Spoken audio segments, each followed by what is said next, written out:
You ask Tiger to solve. This deals with linear equations with one unknown. The final result is y equals 5. Let's solve it step by step. Group all constants on the right side of the equation. Subtract 9 from both sides.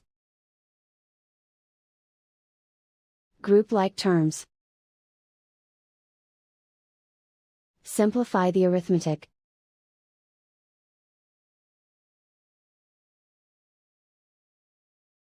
Isolate the y. Divide both sides by 5. Simplify the fraction.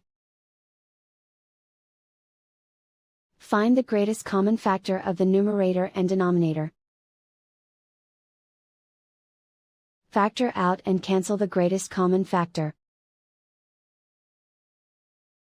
And so the final result is y equals 5.